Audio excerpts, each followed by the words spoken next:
Yohanes menunjuk kepada Yesus. Injil Yohanes pasal 1 ayat 29 sampai 34.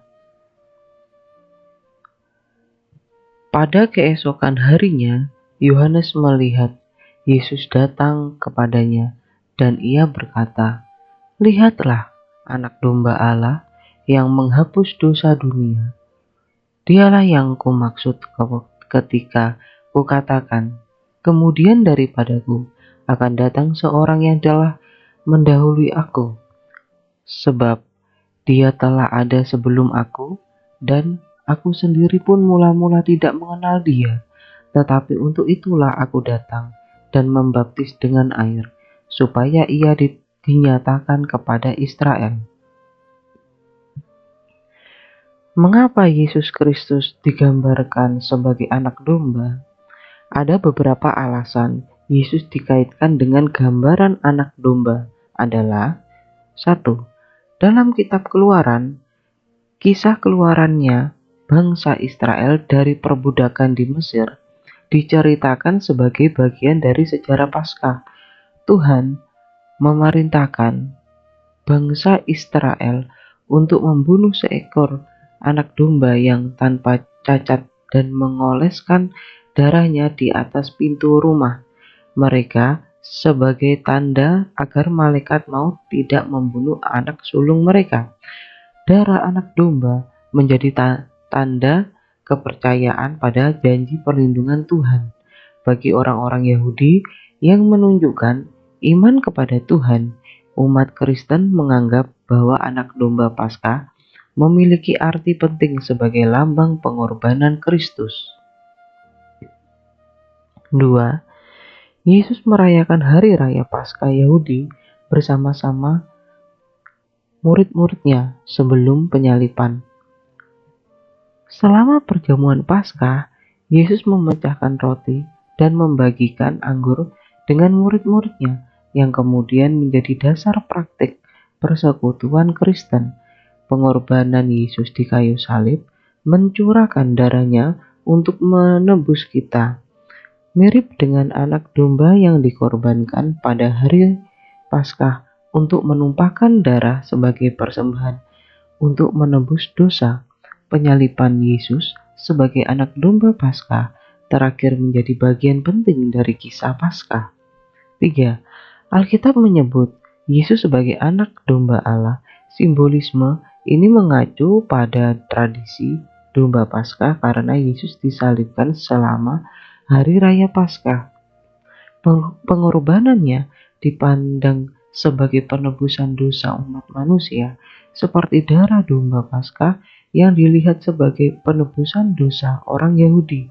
Melalui pengorbanannya, Yesus menyelamatkan manusia dari dunia yang jatuh ini. 4. Yesus adalah anak domba Paskah terakhir. Pengorbanannya menyelamatkan manusia dari dosa dan menghubungkan kita dengan Allah yang kudus, seperti yang tertulis dalam 1 Petrus pasal 1 ayat 18 sampai 19. Sebab kamu tahu bahwa kamu telah ditebus dari cara hidupmu yang sia-sia, yang kamu warisi dari nenek moyangmu itu, bukan dengan barang yang fana, bukan pula dengan perak atau emas, melainkan dengan darah yang mahal, yaitu darah Kristus, yang sama seperti darah anak domba yang tak bernoda dan tak bercacat. Jadi, penggambaran Yesus sebagai anak domba mengandung makna mendalam tentang pengorbanannya untuk keselamatan manusia dan hubungan kita dengan Allah. Kita baca ayat selanjutnya.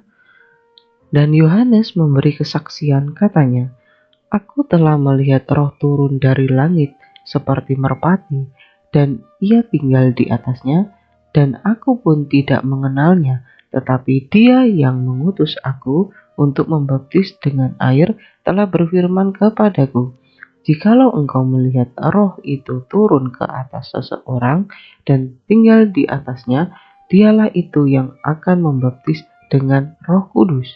Dan aku telah melihatnya dan memberi kesaksian. Ia inilah anak Allah." Baptisan air adalah gambaran seseorang percaya kepada Kristus dengan tindakan dibaptis menggunakan air. Ada beberapa jenis tanda mengapa seseorang itu mau dibaptis adalah sebagai berikut. Pertama, baptisan air adalah tanda pertobatan. Ini berarti seseorang yang dibaptis menunjukkan komitmen untuk berbalik dari dosa dan hidup taat kepada Tuhan Yesus Kristus. 2. Baptisan air juga merupakan tanda ketaatan kepada perintah Tuhan. Ketika seseorang dibaptis, ia menunjukkan bahwa dia telah lahir baru atau telah diselamatkan melalui iman. 3. Orang percaya yang telah lahir baru atau dibaptis oleh Roh Kudus telah bersatu dengan Kristus dalam kematian dan kebangkitannya. Secara simbolik, persatuan ini ditunjukkan melalui peristiwa baptisan air. 4. Ketika seseorang menyelam di bawah permukaan air, secara simbolik dia dikuburkan bersama Tuhan Yesus Kristus. Ini menggambarkan kematiannya di atas salib dan pembebasan dari perbudakan dosa. Ketika dia diangkat dari air, itu melambangkan kebangkitan ke dalam kehidupan baru dalam Kristus. Baptisan air juga menggambarkan pembersihan rohani yang dialami oleh orang percaya ketika mereka diselamatkan, seperti air yang membersihkan tubuh jasmani. Roh Kudus membersihkan hati kita ketika kita benar-benar mempercayai Kristus. Ingatlah bahwa baptisan air bukan syarat keselamatan. Keselamatan kita diperoleh melalui kasih karunia Tuhan melalui iman percaya kepada Yesus dengan cara melakukan perintahnya dan menjauhi larangannya. Baptisan Roh Kudus adalah pengalaman penerimaan Roh Kudus pada saat seseorang diselamatkan atau lahir baru, yaitu sesudah bertobat dan percaya kepada Yesus.